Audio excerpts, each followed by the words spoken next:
Dans cette vidéo, nous allons apprendre comment décrire un mouvement. La première chose à faire pour définir le mouvement sera de définir le référentiel, c'est-à-dire le lieu d'où on observe le mouvement.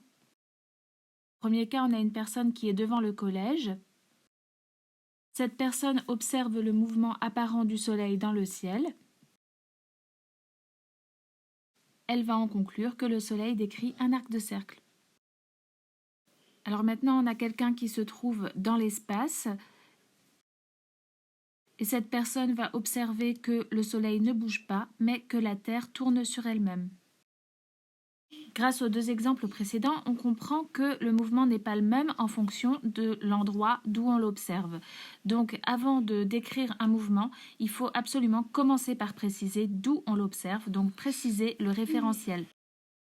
La deuxième chose à préciser est la trajectoire de l'objet. La trajectoire, c'est l'ensemble des points successifs occupés par l'objet lors de son déplacement. Dans ce premier exemple, on a une voiture qui va tout droit, sa trajectoire est donc une droite. On dira que le mouvement est rectiligne. Ce deuxième exemple représente le mouvement de la Terre, par exemple autour du Soleil. Donc la Terre va décrire un cercle autour du Soleil. On dira que le mouvement de la Terre est un mouvement circulaire. Alors le troisième paramètre pour décrire le mouvement est la vitesse de l'objet. La vitesse, c'est la distance que va parcourir l'objet en un temps donné. Alors ici, la vitesse de la voiture augmente, on va dire que le mouvement est accéléré. Lorsque la vitesse de la voiture diminue, on dit que le mouvement est ralenti ou décéléré. Lorsque la vitesse de la voiture est constante, on dit que le mouvement est uniforme. Alors comme exemple, on va étudier la chute d'un ballon et cette chute, on va l'étudier dans le référentiel terrestre, c'est-à-dire de la surface de la Terre. En prenant une photo toutes les 0,5 secondes, on peut déterminer la trajectoire du ballon.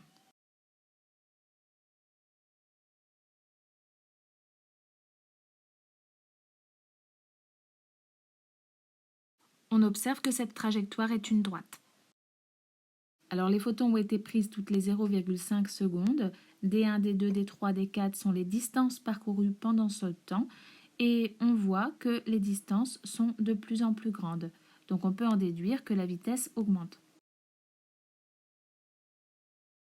Comme la trajectoire est une droite et que la vitesse augmente, on dit que le mouvement est rectiligne accéléré par rapport au référentiel terrestre.